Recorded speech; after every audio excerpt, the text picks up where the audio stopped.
Hey, Alyssa. Hey, Sam.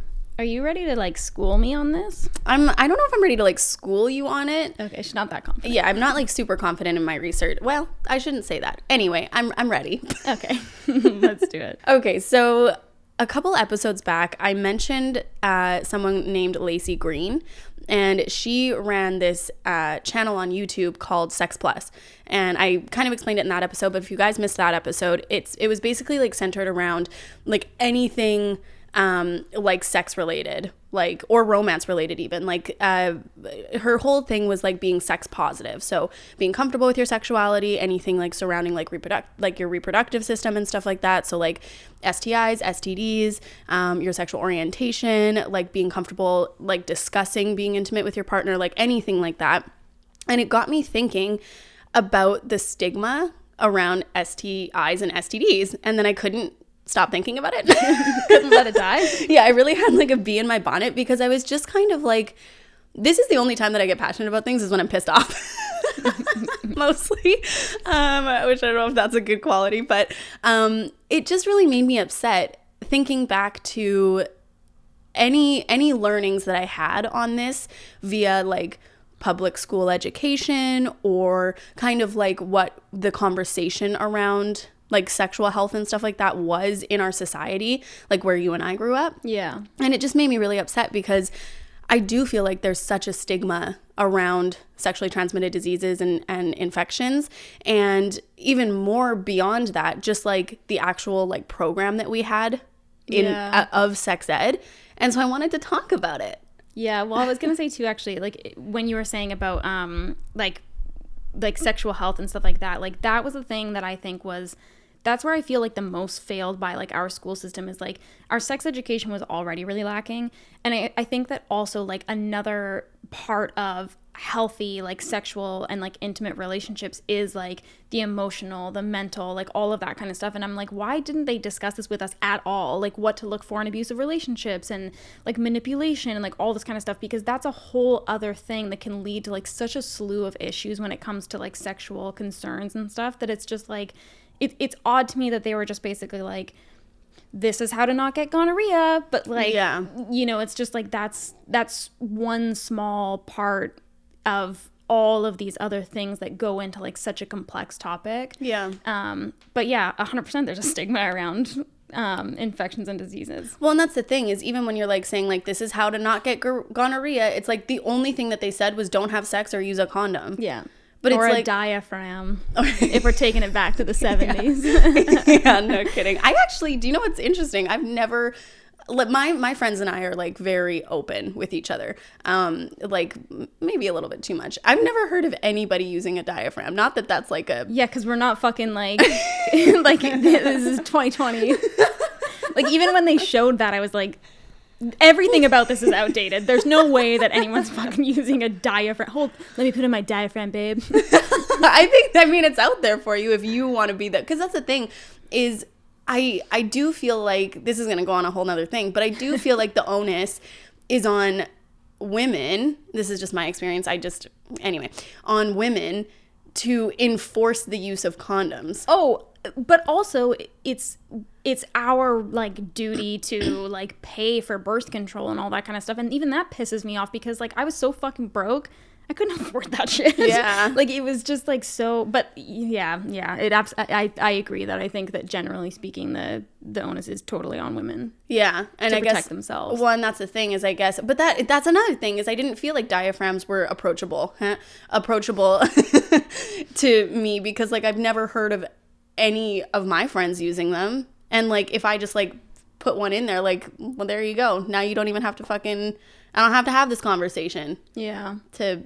What's that? What do they call it? What's the funny way to say it? Anyway, don't be silly, wrap your willy. Grade A research.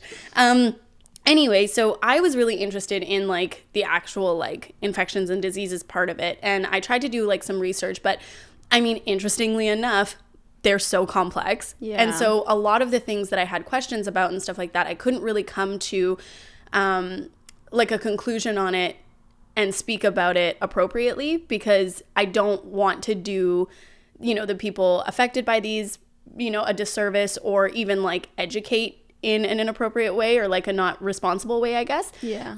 But I do have like a few stats and like some thoughts, I guess. But I kind of wanted to take it back to like school and kind of like expand on what you think and then, you know, what I think about how like what if you have an idea for how to improve sex ed, what you wish they would have touched on, some things that were uncomfortable in sex ed, kind of like that sort of thing, like memorable experiences that you were like, huh? Yeah. Do you have any of those? Yeah. So, okay. Well, so for me, I had 2 like sex ed courses. The first one was in grade 5 and the second one was in grade 10. And grade 10? Yeah. Yeah, I think that's right. Because ours was in socials where we met.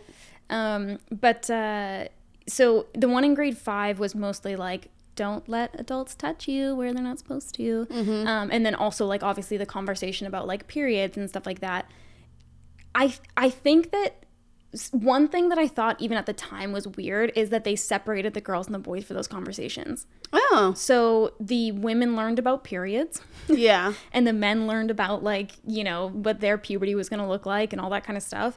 And I thought that was odd because I was like, why shouldn't they know like what's going on with us? And I think that to me, it's like, that's just such a great example of how much like the stigma is, you know, between men and women and different people's issues and stuff like that, and how people act towards men during puberty and women during puberty and all that kind of stuff. And even, you know, the kind of comments like, what are you on your period and stuff? Like, I think it would be so beneficial to everybody if these conversations were held in like a co-ed fashion, because like, why shouldn't we know about other people's like, you know, issues and concerns and inner workings and all that kind of stuff? To me, that would be so helpful from like a young age to just be like, yeah, it's uncomfortable. Obviously, like we don't want to like talk about our penises and vaginas around like the other sex, but it's like, I think that if we were able to do that and have that be more of a normalized thing, I think that by the time that we got to sex ed in grade 10, where we were having the conversations more about sex, I think that we would be able to have more like adult conversations about it. Right. Whereas like I felt like the one in grade 10 was really like, yeah, like you said, just like use a condom and do this and do that. Like it didn't really like, let's be realistic about this. Like these are teenagers. Yeah. You know what I mean? So like, is just saying, you know, use a condom, is that enough? Like, is that actually like, you know, helping them to truly understand? Is that help? And like, I think also like what would have been helpful to me is like, how do you even go about asking a partner to put on a condom? Yeah, that's a huge one. You know, because it's like, it seems so simple and so silly, but it's like, I know for me, I still have a hard time advocating for myself, not specifically with condoms, but like with whatever, you know what I mean? So I, like at that age, asking a partner when I was already nervous, I was already uncomfortable and stuff like that, to put on a condom was fucking awkward. Yeah. Like, I would 100% agree with that. Yeah. And like, yeah. No, yes. Yeah, no, yes. Well, I was going to go into detail and I'm like, oh, I can't, but yeah, I would 100% agree with that would have been like a great tool to have. And especially if you're having that conversation with both, you know, men and women, then you guys can both kind of hear, and my mind's going too fast. Then you can both hear kind of what the other person's concern is, and you're both learning in a cohesive environment, so you're both there for the conversation. Yeah. You know what I mean? Where was my mind going other than that? It was like firing off in so many different directions just then. I think I lost it. Anyway. Yeah. I just think that like it, like I think that like because they treat it so almost like too plainly, like they're not really going into like the complexities of it. And really, I don't think that our sex ed course was it more than a day? I think that it was 2 classes, but I actually, because Sam and I went to different middle schools, and so I had one in middle school as well, which is interesting. Did you? Yeah, I did. I just don't think I did, but I could text someone and ask. Because I was going to say, I think that it's interesting that you brought up that you think that the boys and girls should have been in the same class for the grade 5 one. I think mine was in grade 6.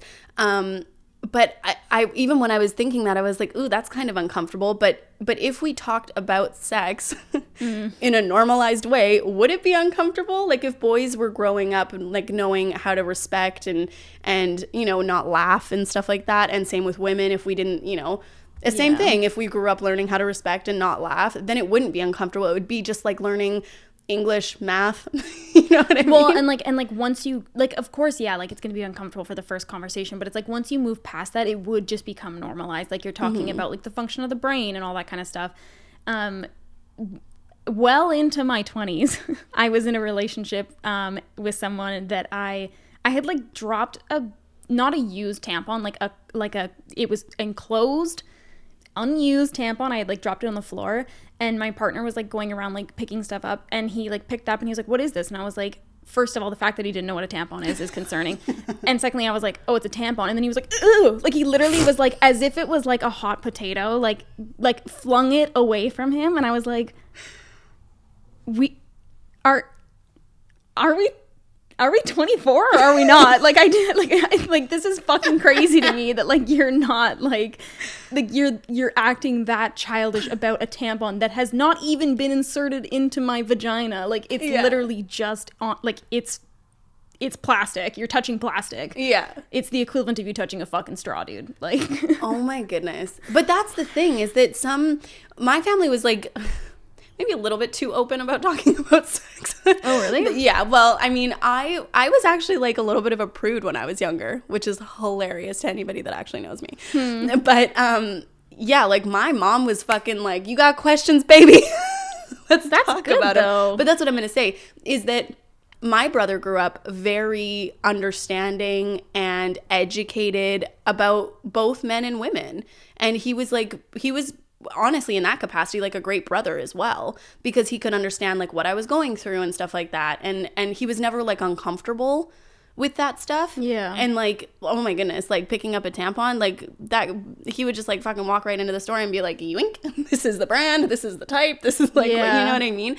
And you can see such a difference in that sort of like, I guess, education, where, okay, well, we can just understand that like this is something that happens to my body, doesn't or to their body, doesn't happen to my body, but it's still like completely normal. Well, and even like it's so funny thinking about as well like men that like are embarrassed to like pick up like menstrual products or whatever, and it's like no one fucking thinks it's for you, dude. No one's like, "Oh, what are you getting this tampon for your vagina?" Like it's like no one fucking cares. But like I think as well, one thing I was gonna say is that because we grew up with that stigma and with like other people kind of making it something to like make fun of and whatever, I remember as well being like an adult and I was with this partner that was otherwise a piece of shit, but he had like asked me to take a shower with him, and I was like, oh like no, I don't want to take a shower, like I'm on my period. And he was like, "So?"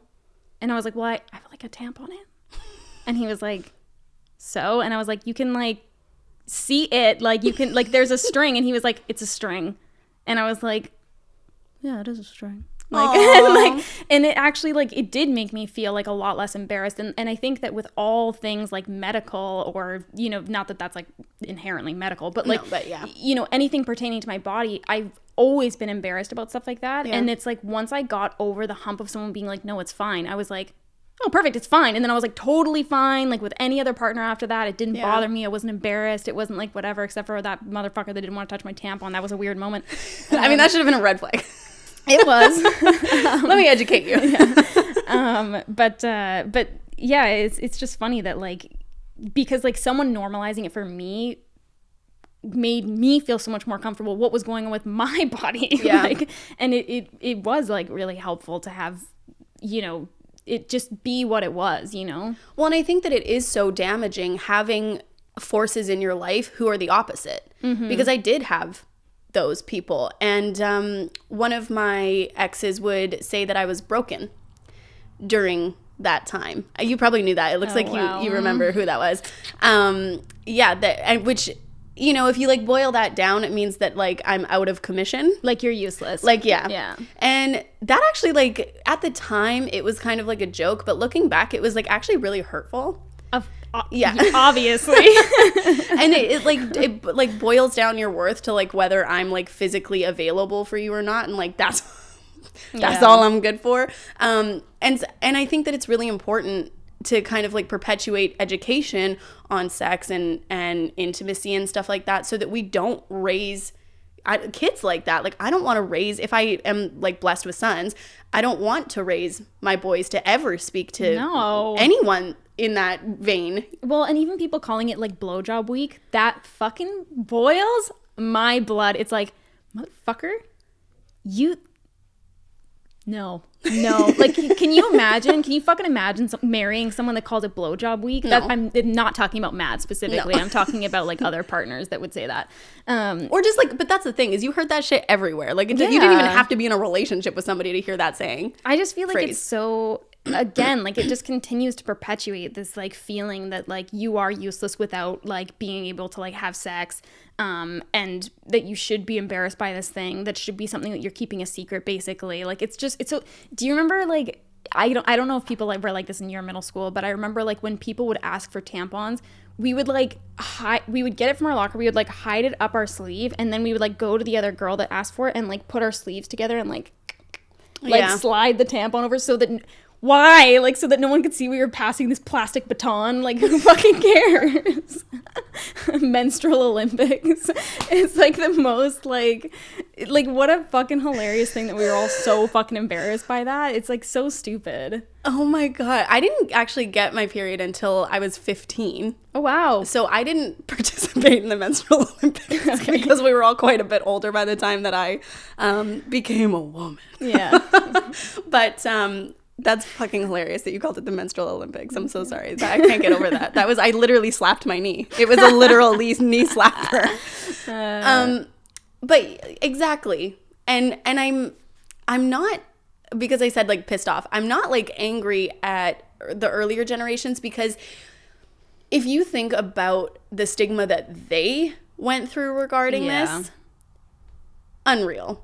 You know what I mean? Like that periods were like you don't talk about that. Yeah. Like it's like a non thing. Like obviously I wasn't in a relationship in those times because I wasn't born, but I'm assuming having sex on your period was like a like we don't do that sort of thing. Like you're dirty, like that sort of thing. And even in that generation, things like yeast infections and stuff like that were seen as you being not like an unclean person, which is just like not the case. Like some people are just more susceptible to them. Yeah. And you know what I mean? It's just like it has like some people are eating a lot of nutritional yeast.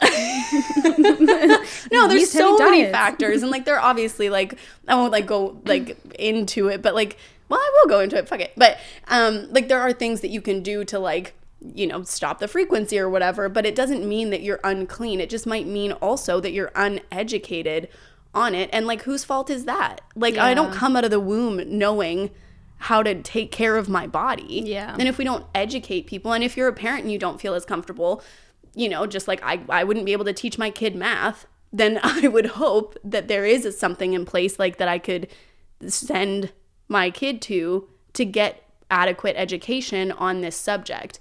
And I think that is probably the case with a lot of the older generation. I can't speak for them, but I'm just like assuming, because if their parents weren't comfortable talking to them about sex and STIs and STDs and stuff, how could you ever relay that information? Because then you run the risk of spreading misinformation. And I also think that like I think that it would have been more valuable for us to learn that kind of stuff in school, because then you're taking it as just not non-biased information. Right. Whereas like when you're talking to your parents, like it's typically speaking for most kids, that's going to be way more uncomfortable, way more whatever. You're not going to want to ask questions. You're not like, because it's like embarrassing and like because of this stigma. And I think that like being able to just hear it from like a third party that's completely unrelated to your life, they're not like, you shouldn't be having sex, kid, you know, like, well, they are sometimes, but like, but it's not your parents saying that to you. You know what I mean? So I think that it's so much more helpful to be able to get that information through school. I was going to say too about the thing being like you talking about people being seen as like unclean and stuff. That's something that was funny to me about, I did like a video series talking about menstrual cups, because I found like menstrual cups and I was like, wow, this is like life changing. And so I did all these series on it, and it was funny to me how many women were responding being like, oh, like that's like disgusting. Like I could never put my hand inside my body like that. Like I would like I wouldn't want to see that. I wouldn't want to whatever. And I was like, crazy. Like it's crazy that like how many women are like disgusted so by, like uncomfortable. Yeah, like they don't want to put like this thing in their own, like, and not even about it being about the menstrual cup, because I understand the people that are concerned about having like a thing in their body, but like you don't want to touch your own body, and like you see like your own like blood as being like dirty and like whatever. Like it's just it's so funny to me. Like it's, but It's goes so on and interesting on. because like I'm not like uncomfortable with my body in the slightest, but I am like uncomfortable with like the thought of trying to like shove a menstrual cup up there. Like I don't use them because I'm scared. I have one. I'm finna. But I asked Sam if she would like coach me from outside the door, and then I was like, I guess I could just put on one of your videos. But like I'm like scared to like shove it up there. But that is crazy. What part scares you? Well, okay, so here's the thing. I had this experience. So this is my past trauma. So I had this experience where I had a medical student who had to go in there and like take some like a sample or whatever, just like routine shit. And he really like hurt me basically. And the other doctor had to take over. And so I'm like actually like terrified of like hurting myself because it was really, really painful. Yeah. Because I think he just like took too much of a sample or like he hit something else or something, and it was really painful. It really hurt for a long time. And I'm just like, I'm like scared basically of like foreign objects like going in there, you know, and like messing up my stuff. And so the thought of like, because you have to like fold it like this, right? Yeah. I'm like scared that I'm gonna pinch my shit. Oh, okay. Yeah, I can even coach you through that later. Even though it's like later at a later date. I know when your cycle is, baby. Even though it's like such like I'm still doing this with my hand. Even though it's like a soft silicone or whatever the base is thing, it still is like a little weird thing in my brain. Yeah. Anyway, TMI for all of you guys. Sorry about that.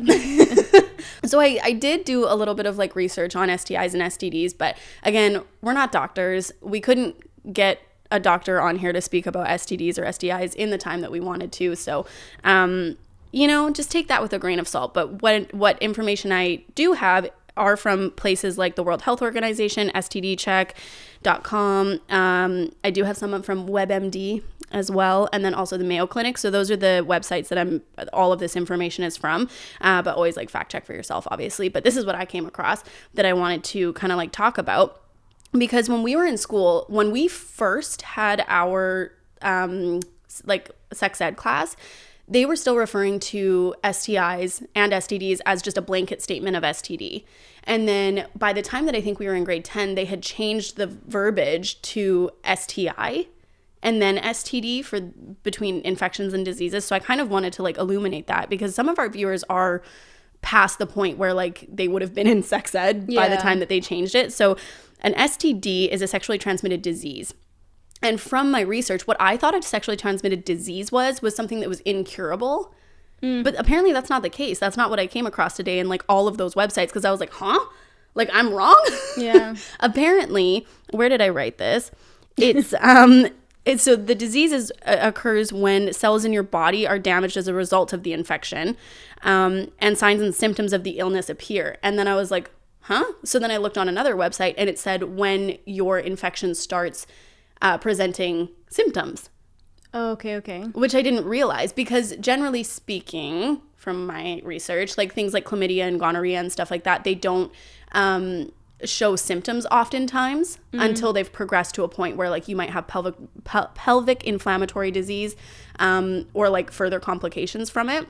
You can have symptoms, but they say like, I think it was 75% of women don't have symptoms when it comes to chlamydia. Wow. I was like, that's wild. 75% of people. And that's why like, anyway, I'm getting ahead of myself.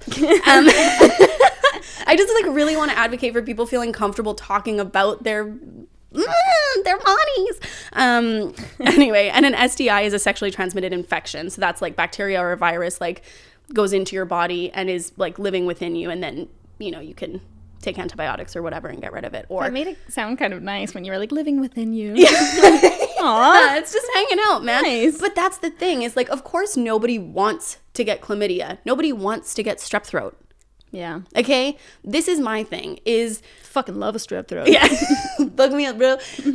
But that's the thing. Do you want to go out and get chlamydia? No, of course not. But I also don't think that it needs to be this thing that's seen as dirty or like, you know, you wrinkle your nose at or whatever, it's like, okay, do you need to abstain from sex for that time or use protection so that you don't infect somebody else? Much like if you had strep throat, I wouldn't drink out of your fucking water bottle, bro. Yeah. Sometimes I do, and then I get strep throat, and then I'm like, damn it, penicillin, here I come. But that's the thing, is it's like, I was saying this the other day, is like with things like herpes and HIV/AIDS are the ones that I feel like are so heavily stigmatized. And I was really upset about this because I was thinking, like, if you had an outbreak on your arm, you know, like once every year or once every 2 years or something, because when I was reading up about herpes, the outbreaks can be like very, very few and far between. And there's medication that can make the outbreaks less painful, last not as long, and lengthen the time between outbreaks. So if you're getting this outbreak on your arm once every 2 years, you're not really going to feel that bad about it. Like, is it really inconvenient because it's painful for a while? Yeah, sure. Do you want to give that to somebody else? No. But is it going to be stigmatized as much if it moves from your arm to your lady bits or your man bits? Yeah. You know what I mean? And that really hurts me because I don't see how... I wanted to like relate this to cancer, but I know it's not the same thing. But this is the thing, is like, there is no cure for herpes and there is no like cure for HIV/AIDS. But there are medications, and it's like somebody gets treatable. Yeah, it's treatable. And somebody gets diagnosed with something like cancer, or you're living with a chronic illness that's not sexually related. You get sympathy. Yeah. You're not met with, I could cry. Typically. Yeah. You're not, typically. I should say. But you're not met with this like stigma and like, you know. Like people are disgusted by you. Like, what did you do to get cancer, you dirty fucking. Exactly. Yeah. And it just like, it hurts me so much that there's, you know, this population of people who are feeling potentially like they're put in a corner because of this, when there are lots of times that, you know, how could you know? Yeah. Right. And it's like, yes, there are preventative measures, of course, but there are also times where you really don't know. When I was researching, because there's actually many different types of herpes. Chickenpox is a strain of herpes. I just found out today that I'm not immune to chickenpox, so that's why she's relating that to me. Sorry. I thought that there were only 2, but there's apparently 8. Don't quote me on that. I didn't research further. But herpes simplex virus 1 and herpes simplex virus 2 are the ones that I feel like people normally are like speaking about. And 1 is the like one that you see cold sores and stuff like that. And 2 is like the traditional genital herpes. But there are people who can not present with a sore on their mouth ever. And if you are being intimate with your partner in that way, they can still transfer that disease to you even without having an outbreak. And so it's like, you know, oftentimes both of you might not know. And I was reading that is like way less, obviously, you know, a thing, but it's still a possibility. So these people who are saying, well, you didn't use a condom, you sleep around, this, that, and the other thing. I know people who got it the first time that they had sex. Well, and 2, like isn't it basically then considered like dormant in that person's body? Like the person who would be like giving it to someone else in some cases? I'm unsure if dormant is the word that they use, but I mean, maybe. Yeah, I vaguely recall them talking about that in like sex ed or something like that. See, and they didn't talk about that at all to me in sex ed. They literally just like showed pictures of all of these diseases and infections. Actually, that might have been in my bio class now that I'm thinking about it. That would make more sense to me because I feel like bio really taught me more than sex ed did. Yeah. Because in my experience in sex ed, they literally showed these infections and diseases at their like absolute worst. And even same with yeast infections. They showed them as something that I don't think is like realistic for a lot of people. Yeah. And so how are you supposed to be like, oh, well, this is obviously what something's going wrong, when the pictures that you were shown are nothing like what you're experiencing? Yeah. You know? And it's just like, I just feel like there's such a missed opportunity, because if you only show the extreme, you know, not everybody presents like that. Like, you need to have the scope as well. Well, and that's the thing with like oversimplifying. And I also was thinking while you were talking about that like, even like when they're saying to us to like go on birth control and stuff like that, because that's recommended a lot, nobody ever fucking talked to me, not in sex ed, not any of my doctors, like no one ever talked to me about the side effects of birth control. And so I like continued to be on birth control for years and years and years and years and years. And then one day was like, yeah, fuck it.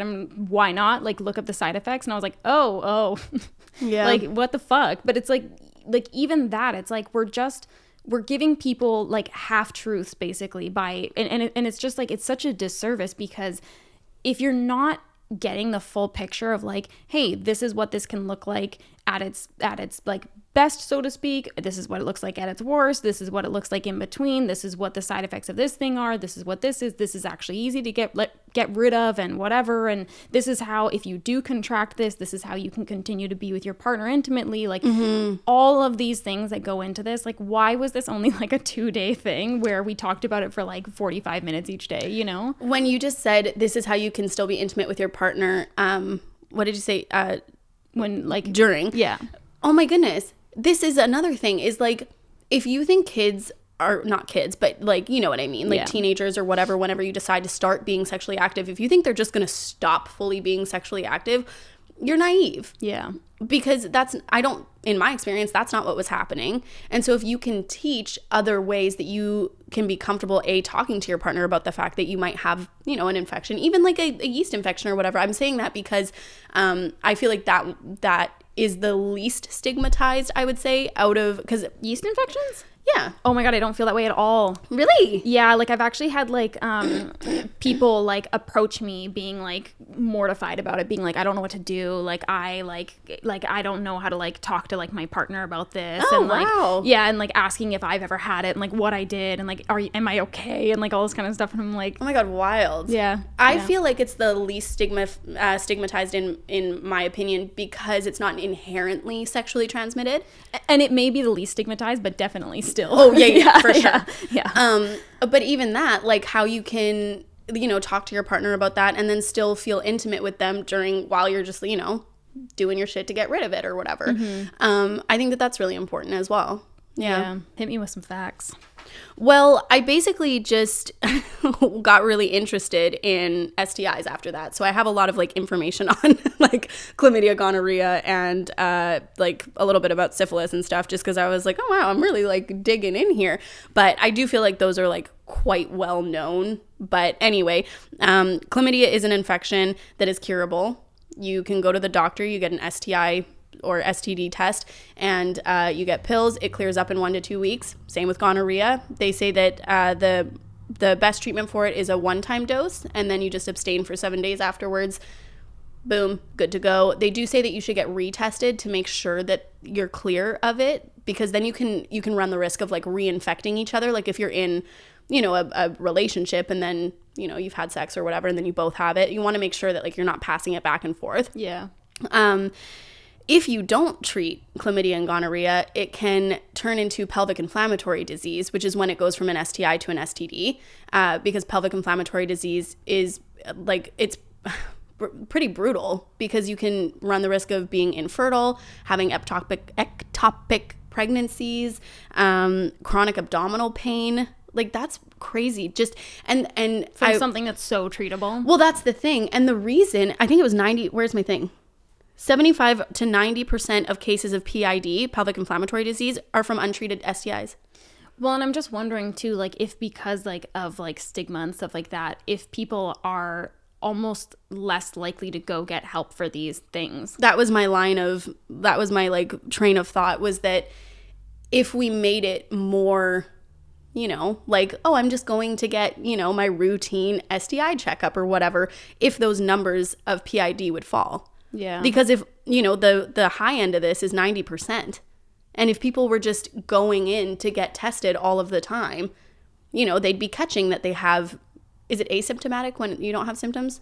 Anyway, no symptoms of chlamydia and gonorrhea. You don't know that you're a carrier. You don't know that you're infected. But now you do because you are getting tested regularly. And honestly, I think that a lot of people think that if they're in a long-term, healthy, you know, happy relationship, that they don't have to get tested. You can never know. Yeah. You know, and it can just take like one time of one of you to be unfaithful, and then you're putting yourself at risk for something, you know, that could potentially stop you from having kids if that's something that, you know, you wanted in the future. So I really think that it's prudent and important. Make it a date night. Well, but that's the other thing is, like, in sex ed, they were talking to us about how, like, couples go in together to get STD. I'm like, no, they're not. Who? Tell me who. We had 1,600 kids in our grad class, okay? But who's going? Or in our school. Who of those kids were going in for STD checks regardless? Like, yeah, but, like, let alone together, it's like, no. And sure, I think that in a perfect world, I think that that is great. If you and your partner could be like, okay, like, let's just go. I mean, I don't know that I would still go with my partner. I'd probably be like, okay, you go. They're like holding your hand during the pap test. I don't know if I'm like, I don't know if I'm going to be doing that. Not because it's like stigmatized, but I just think that I'd prefer, you know, to do it alone. But you want me to swab that bit? Yeah. Actually, do you know what? There are, because I think that there's also an opportunity to make it more approachable. There are clinics in bigger cities that give you the swab. You go into the bathroom, you do it yourself, you put it in the tube, boom, you're done. See you later. I don't think I would like to swab myself. You'll put a period cup in, but you won't stick a Q-tip up there. Yeah, they're a little scratchy. Okay. Even when I'm getting my pap test, I'm like, ooh. Well, the pap test is because they're scraping cells off of your cervix. Yeah, I don't like it. It's completely different from an STI check. But what explain to me then the difference, because I feel like usually I'm getting them done at the same time. Yeah, generally, well, I shouldn't say generally speaking. In my experience, that's what they do, is they'll just be like, well, I'm already in here. Yeah. So in my experience, the STI STD swab is literally they take a Q-tip and they just swab. That's it. And it's like, I don't even feel it. With a pap test, they're actually like taking that little like scrapey scrape and they're scraping cells to make sure that they're not turning into abnormal cells. I did not do research on that. That's just from my memory. So I actually do know that there's quite a few nurses that watch our podcast. So yeah. Holla at us in the comments. Yeah, that's what I was going to say. I was going to say it's like, it's nice that you guys can like educate if, you know, if there is any misinformation that we're unknowingly spreading. But from my experience, that is because it's almost like a little like spoolie. Yeah. Yeah. That's not, the STD is just like a little Q-tip. I do feel like that's scratchy. The spoolie is scratchy, yes. No, oh yeah, fuck that shit. Fuck that shit. But I'm talking about the actual Q-tip as well. I feel like it's scratchy. Oh, really? Yeah, I feel it. Oh, I don't feel that way. But also the thing, the like... Well, yeah, the clamp is like not the most comfortable. Oh, fuck. You really gotta widen it that much? Dude, I hate when it's like, when they're like... And it's like clicking and clicking open. I'm like, It's like when you're jacking up your car tire. Exactly. It's like, bitch, it's off the ground. Oh my God, I hate that shit not wide enough for you. Get a motherfucking flashlight. Jesus. Fuck that shit. Have they not found a better way? Innovate. Also, like, I literally got a pap test this morning. But you know how they have like the stirrups where you like put your feet in? Yeah. My doctor was like, she was like, I don't really use those, so if you just want to like put your feet up. And I was like, cool, because I'm like, those feel so medieval to me, like fucking put your feet in these metal fucking stirrups and like yeah, well, and then they're always like, because it's uncomfortable to be like I'm in a ball. But then you're like, yeah, it's like, why can't I just have my feet on the table?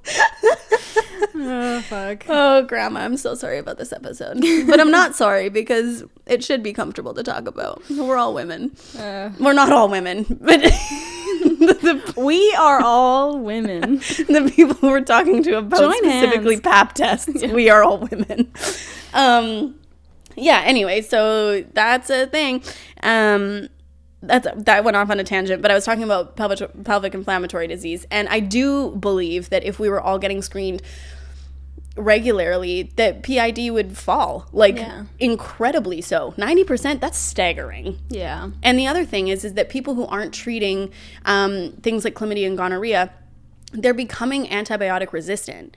So not so much with chlamydia, but there are cases that have, what did I write? Hold on. I'm trying to use like the right verbiage because I'm not a doctor. Yeah, there are strains of gonorrhea that are multi-drug resistant and they're being detected in some parts of the world. And same with chlamydia, but less so. But that is from people not treating their infection or misusing their their dosage. So when doctors say like you have to take the pills all the way through, even if your symptoms go away, even for things like strep throat, because that's when they turn into things like superbugs. I don't know if I'm using that right, but I think I am. I've been sick so many times. Then the infection gets smarter, the virus gets smarter, and then it learns how to create the antibodies. Why do I think that I'm such a scientist? Spooky shit. But man. like to be, you know, smarter than the drug so that it can live in your system. And so making sure that you're getting tested so that you can treating it the proper way as directed by your doctor, and not overusing. That was the other thing they were saying, is that there was a misuse and an overuse. So making sure that you are, once you recognize that you are taking the steps to make sure that you lowering your chances of contracting those infections or diseases. Yeah. That's what I have on chlamydia and gonorrhea. Syphilis, surprisingly, is like the least offender out of the three. Like least common? Yeah. Yeah, because of Mean Girls. What? Do you not remember that moment in freaking, it's like their STD class in the gym, and he's like, you will get syphilis and you will die. I thought that was chlamydia, because then he tried to spell it and he said K-L-A. Yeah. Well, I will tell you the I don't need to watch the video. Okay. It is funny though, because that's the thing though, is like that is a parody, but like that's basically how I feel. Yeah. It's like represented for like what we went through. This is from the World Health Organization. It was estimated, I don't know what year this was, but it was estimated that 131 million people worldwide were infected with chlamydia, 78 million with gonorrhea, and 5.6 million with syphilis. Wow, syphilis really is like dying out these days. Yeah, which is like honestly great news, because that one, if left untreated, is like, it's pretty bad. Go on. That was all of the stats that I had for that. I did start researching HIV, because that's another one that I feel like is really highly stigmatized, and I don't feel like there's a need to stigmatize any disease or infection. Yeah. In general. It is, you know, something that we have to live with in this society, is that there are diseases, infections, you know, sicknesses that go around. Even like, honestly, right, just as a sidebar conversation, like people's reaction to coronavirus is like outlandishly racist. Like people are just like going off on all these fucking tangents, and it's like, it's horrible. Mm-hmm. Could not be more normal to happen in a society. Like it's just like, oh my God, it's so stupid. These have been, I mean, H1N1. Yeah. That, like, this has been happening for however long, that 10 years. Yeah. And then I'm sure before that, I mean, there was like, what was in like the, like smallpox, stuff like that. Like all of this, it's been, these crazy viruses and bugs have been happening for ever. Why is this getting so much media attention? I mean, important to like spread awareness and stuff like that, but in a respectful, appropriate way. Yeah. You know what I mean? Well, and people trying to like point the finger as to like, you're not going to find patient zero. Okay. Like people like trying to like point the finger and shit like that. It's just so stupid. Well, it's just not helpful either. Yeah. Yeah. Anyway, so I do feel like HIV is like highly stigmatized, but again, I don't want to do any of these a disservice. And when I started researching HIV, it was very nuanced, like the different strains and stuff like that, and then the different treatments for those different strains. And so I just realized that like my my little pea brain would not be able to do it justice. But what I will say is the history of HIV is incredibly racist and homophobic. Yeah. And in modern day, there's incredible strides that have been made to live a healthy, like quite comfortably. Yeah, exactly. Like when I was reading about it, yes, the side effects for the antiviral drugs and stuff like that, depending on what strain you have, like what stage it's at and stuff like that. I mean, they can be, you know, you can have side effects, but why is that so much more stigmatized than the side effects of antidepressant medications or birth controls or, you know, or? Yeah. And just because you acquired a disease in a sexual manner, it doesn't mean that you're less of a person because of it. Yeah. You know what I mean? And you can live with that disease at this point in time. Do you think that, just out of curiosity, in your opinion, do you think that women are more like stigmatized than men when it comes to like STIs and STDs? Yeah. I wouldn't say, well, this is the thing why I was so intrigued. I don't know if intrigued is the right word. I'm not trying, but anyway, with HIV, the stigma was around men. And in the past, it was surrounding gay men. Yeah. And so for that one, I don't believe, because I even like just from anecdotal, is that the right word when you like hear it? Anecdotal evidence, like, why do I think I'm a fucking scientist? From like hearing things around me, I never heard of people talking about HIV AIDS with women. It was always with men. But I do feel like things like chlamydia, gonorrhea and stuff like that, I do feel like the women in my life were like more stigmatized than Which is men. so interesting, because it's like, takes two to tango. Well, yeah. And even yeah, I could go on and on. But that's the thing, is like in our community, if you heard about a male who had an STI, it was brushed off.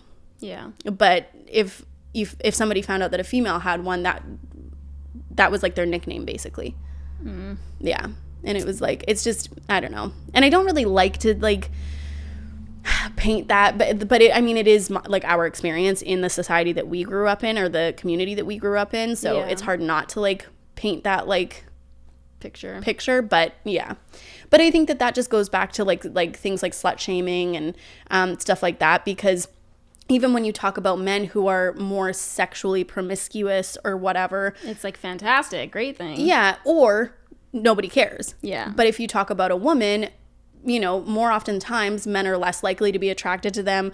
Women are, you know, catty or look down on them for it. Same with like dressing a certain way or acting in certain ways. You know, women are more so held to this standard, in my opinion, in the society I live in, that you need to be, I don't know what the word is. Like pure. Yeah, exactly. And men can just like basically do whatever they want. I never really subscribed to that. Yeah. So I was kind of on the other end of it, receiving that sort of thing, because I just like basically did whatever the fuck I wanted. Yeah. And I was like, suck on it. No pun intended. Literally.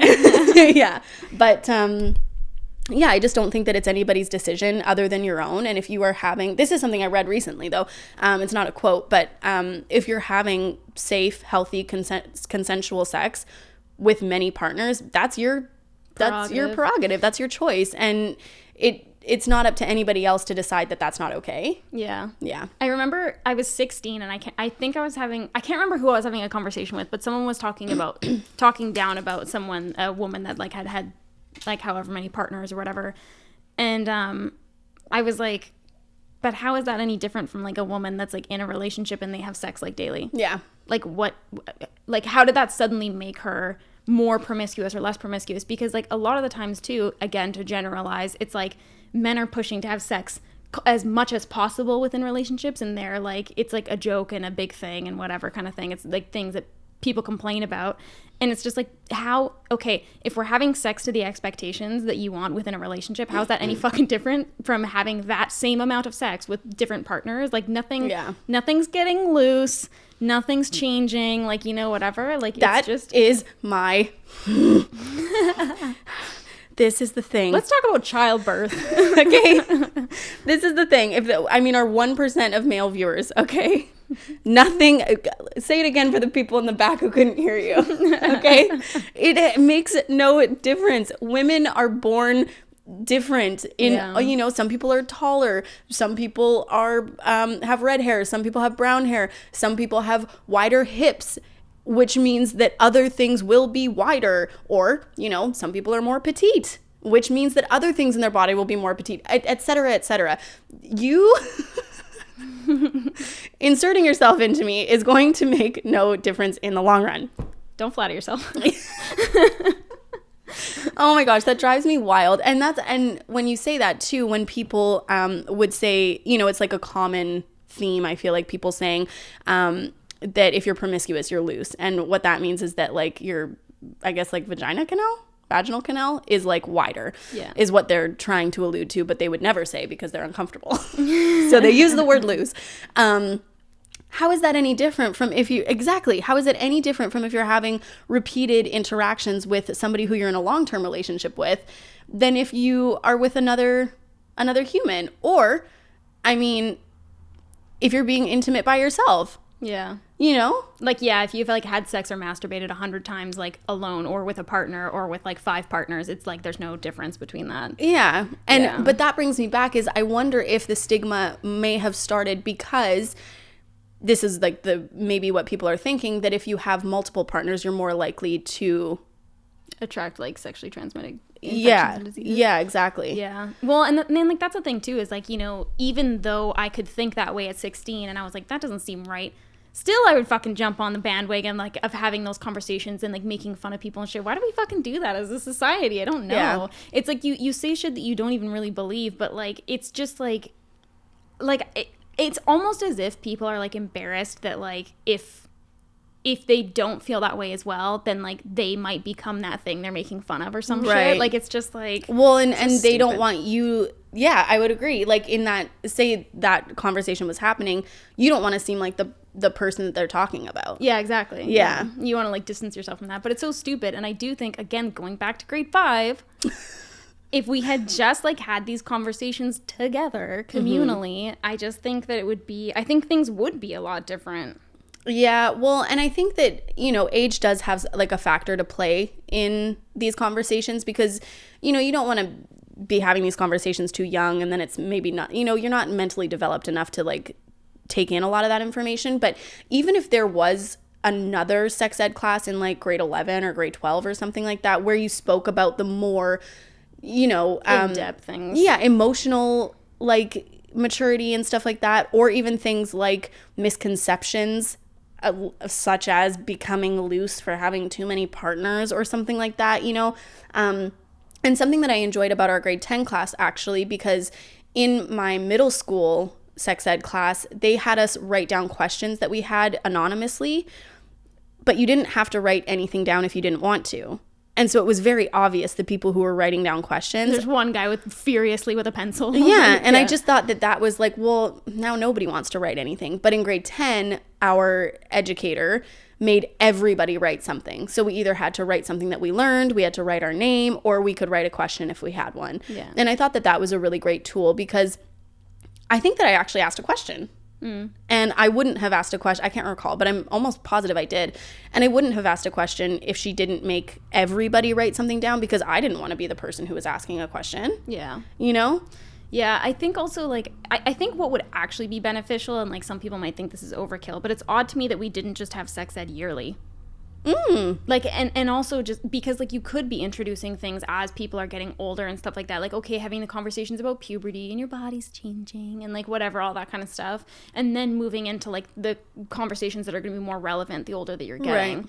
Right. But I feel like that would help a lot because even, like, I remember when we did that questions thing and people laughed at almost every single question that was asked. Yeah. But I'm like, but this is the thing is like nobody is mature enough in this conversation to even listen to these questions being asked because it's such a rare conversation. Right. That it's uncomfortable. Yeah. But it's like if we were having that conversation every single year, I think that people would just be like, oh, you don't know this already? Like, fuck. Like, you know, yeah. Like, I don't think it would be like math or English.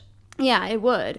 I'm curious as well, like what your opinion is on talking about like masturbation and stuff in schools. Yeah, see, it's hard because I struggle with this feeling of I want everything to be normalized and I want it to be not uncomfortable, but I still grew up where it was uncomfortable. Mm-hmm. So I'm like fighting with my belief system and what is like a part of me. Does that make sense? Yeah, like what you believe now versus like what you were like raised to think. Exactly. Yeah. Yeah. So it's a hard one because I don't think that there's anything wrong with masturbation at all. And I think that it's a part of intimacy. Would I feel comfortable back then having talked about it in class and the ways in which you could go about it? No. Yeah. I don't think so. And I wonder if that's because, well, it's hard because in a school you have to be very careful about like sexual misconduct and stuff like that. Mm-hmm. So I could understand from that. And because generally speaking, is there much worry about sexually transmitted infections or diseases from masturbation? No. Yeah. Unless you're like sharing toys or something like that. But I think more so pertaining to like the shame and guilt that comes around like intimacy in any aspect. Oh, I see what you're saying. Yeah. And I think that to me, it's funny because like as stigmatized as sex was and as like embarrassing as a conversation as that was for many people, I feel like masturbation was not even discussed, like between your friends, like whatever, like it's like it was just not, nobody was talking about that, nobody was comfortable about that. And like I know people that like typically if they were raised like really religious, like they actually like experienced a lot of shame from having those thoughts or like those like desires or whatever as a kid. But it's I think that's, you know, it is something that's so normal. It's happening constantly around us all the time, unfortunately, in public places even sometimes. But, you know, like, I think it's odd almost that, like, I don't think we said a single word about that in sex ed. Either. And again, just going back to, you know, making it part of the conversation of, like, this is... You know what would be a good segue for that? Now I'm just, like, trying to write a curriculum. Is if they implemented something about talking to your partner about being able to be intimate with each other if one of you has any sort of infection or whatever, is that you could mutually masturbate. There you go. And that's a good segue, I feel. Okay, kids, we're all going to choose a partner. No. Don't make this what am I trying to say? Like gross. Don't make it gross. I'm trying to educate and destigmatize. Anyway, that's kind of what I wanted to talk about like STIs and STDs. And if you guys feel comfortable, if you're like a nurse or a doctor or not even, and you feel comfortable like talking about it and stuff like that, because I didn't go through like 7 years of education for it, I think that it would be really cool even if like you DM me and stuff like that about information maybe that like I touched on, because I just do feel like it just like makes me so sad that there are like, you know, like our kids will grow up and will they have proper education? I don't know. I mean, they will because I'll be educating the fuck out of them. Listen, boy. Yeah. But it does make me sad. And especially if you are somebody who, you know, has ever had an STI or an STD or whatever, that there is that stigma still out there when there just doesn't need to be. Yeah. And the fear of having to go into your doctor and be like, I would like an STD scan, please. Can we please do that? It's like, why do we feel like that? Like, why can't we just be like, hey, like, I would like this? Yeah. Right? Or even like with your requisition form, like going into the blood clinic or whatever for whatever reason, it just doesn't need to be a scary thing. Yeah. You know, especially when there's so many treatments out there for so many of these things. Yeah. To stop them from mutating and stop them from hurting you further. It's like, it's kind of like a no-brainer, basically. Yeah. Well, and I think that, like, due to the stigma, I think a lot of people just don't even know that, like, there is, like, these things are highly treatable a lot of the times, and there is ways around it, like, that are to make you, like, still live comfortably and be able to have, like, intimacy and whatever, like, and I think that if that stigma was just brought down a little bit, just a drop. Well, and the 3 most common ones are actually curable. Yeah. So, I mean... What are we doing, guys? Yeah. Anyway, if you guys have any like concerns or anything like that or questions about like your sexual health and stuff like that, I mean, honestly, go to your doctor that you trust and stuff like that. And I mean, obviously, we're really privileged to be talking about this in Canada. I know that we like mention it often, but it's just because we don't want to, you know, miss the obvious thing that it's not free everywhere. But I'm interested to know actually how much that an STD scan is for in America. Yeah. If you're well, and I think the places like Planned Parenthood had subsidized. Yeah. For sure they did. Which is like horrific that they are now being defunded at an alarming rate. Yeah. Anyway, that's now we're depressed. a topic for another day. But I don't know. I'm talking about it, so I hope it makes you guys feel more comfortable talking about it too. There you go. Thanks for schooling me. I didn't really school you. I wish that I was able to like understand better, but I'm just not a doctor. You gave me some good information. Oh, good. Yeah. Thank you so much for listening, you guys. We will talk to you next week. See ya.